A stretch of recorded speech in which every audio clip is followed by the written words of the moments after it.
अस्सलाम वालेकुम व्यूवर्स।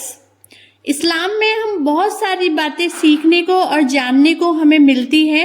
हमारे इल्म में इजाफा हो जाए तो हम और बातों का जिक्र करेंगे और अपने इल्म में और इजाफा करेंगे।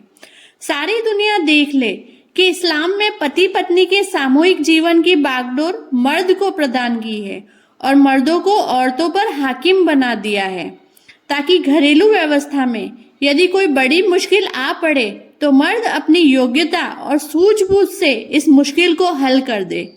लेकिन इसी के साथ जहां मर्दों में कुछ हक औरतों पर वाजिब कर दिए हैं, वहीं औरतों के कुछ हक मर्दों पर अनिवार्य रूप से ठहरा दिए हैं। इसलिए औरत और मर्द दोनों एक दूसरे के अधिकारों में जकड़े हुए हैं, ताकि दोनों एक दूसरे का हक अदा करके अपना जीवन सुंदर बना सके, बेहतर बना सके, सुखी बना सके। आपसी लड़ाई झगड़ों से जहन्नुम को हमेशा के लिए अपने से आजाद कराएं। औरतों को दर्जों की इतनी ऊंचाई पर पहुंचा देना हमारे प्यारे आका आप सल्लल्लाहु अलैहि वसल्लम का महान उपकार है। इस तमाम दुनिया की औरतें उनको जितना शुक्रिया अदा करे वो कम है। जिंदगी भर आखिरी सांस तक शुक्रिया अदा करती रहे, उनके एहसानों को मानती रहे, वो भी बहुत कम है। क्योंकि इस्लाम आने से पहले या हमारे आका के आने से पहले जो औरत की जिंदगी थी बहुत दयनीय स्थिति में थी। औरत को सिर्फ इस्तेमाल की वस्तु माना जाता था, उनका इतना तिरस्कार और उन पर बहुत जुल्म किया जाता था। उन्होंने आकर एक औरत को बहुत बुलंद मर्तबा अता फरमाया, वह मर्द की लगभग बराबर खड़ी हो गई है और बेहतरीन मुकाम पर पहुंच गई है। तो हमें शुक्रिया अदा करना अल्लाह ताला का हर पल करना चाहिए और प्यारे नबी का एहसान मानना चाहिए। कितना बड़ा उपकार है हमारे प्यारे नबी का, उनकी रहमत का क्या ठिकाना। उनकी शान में कुछ अल्फाज बोलूंगी।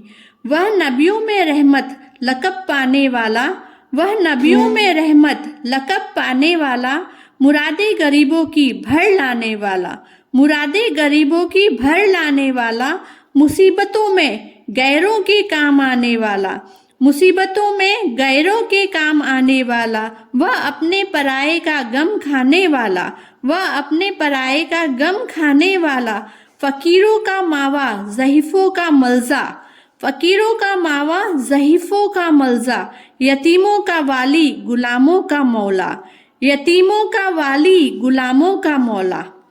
औरत की जिंदगी में 4 दौर आते हैं। औरत की जिंदगी के रास्ते में यूं तो बहुत सारे मोड़ आते हैं, लेकिन 4 दौर बहुत ज्यादा जरूरी फरमाए गए हैं। औरत का बचपन, दूसरा औरत का बालिग होने के बाद, औरत का पत्नी बन जाने के बाद, और चौथा है औरत का माँ बन जाने के बाद। अब हम औरत के इन चारों दौर का जिक्र करेंगे। औरत के कर्तव्य, उनके अधिकार, सब चीजों का वर्णन करेंगे। औरत के हक व कर्तव्य अदा करने की जिंदगी में दुनिया और आखिरत में सुखी बनाने का क्या महत्व है, इस बारे में जिक्र करेंगे। सबसे पहला जिक्र औरत का बचपन। औरत बचपन में अपने माँ बाप की प्यारी बेटी कहलाती है। इस जमाने में जब तक नाबालिग बच्ची रहती है, शर्तों के आधार पर उस पर कोई चीज फर्ज नहीं होती है, न उस पर किसी प्रकार की जिम्मेदारियां होती है, न बोझ होता है। शर्तों की पाबंदियों से बिल्कुल आजाद रहती है। वह अपने माँ बाप की प्यारी और लाडली बेटी बनी हुई रहती है और खाती पीती, उड़ती, खेलती, हंसती रहती है। और वह इस बात की हकदार होती है कि माँ बाप, भाई बहन, रिश्तेदार प्यार मोहब्बत करते रहे, उसका दिल रखने के लिए उसकी सेहत, सफाई, उसकी भलाई, हर चीज का ध्यान रखे और उनके लिए कोशिशें करते रहे कि वह हमेशा खुश रहे, दुखों से निजात पाती रहे। जब वह कुछ बोलने लगे तो माँ बाप पर जरूरी है कि उसे अल्लाह व रसूल का नाम सुनाए, उसे कलमा पढ़ाए। जब वह कुछ समझदार हो जाए, यानी थोड़ी बड़ी हो जाए, 1-2 साल 3 साल के बाद, तो उसे सफाई सुथराई, ढंग सलीके सिखाने की कोशिश करे। प्यार मोहब्बत के साथ बचपन में ही छोटे छोटे आदाब सिखाने की कोशिश करे। अत्यंत प्यार और मोहब्बत और नरमी के साथ सारी चीजें सिखाए। अच्छी अच्छी बातों का शौक, बुरी बातों से नफरत दिलाए। बच्चों में जब वो छोटे होते हैं, बचपन से ही उन्हें बुरी बातों से नफरत दिलाते रहेंगे तो एक अच्छी आदत उनके अंदर पड़ जाएगी। जब वह पढ़ने लग जाए, पढ़ने योग्य हो जाए तो कुरान शरीफ का इल्म भी उन्हें देती रहे। जब वो और होशियार हो जाए तो पाकी, नापाकी, वजू, गुस्ल आदि तरीके में उन्हें सिखाती रहे। हर बात, हर काम, इस्लामी के आदाब, हर तौर तरीके बचपन से ही अगर सिखाए जाएं तो बड़े होकर उनके लिए आसानी हो जाती है।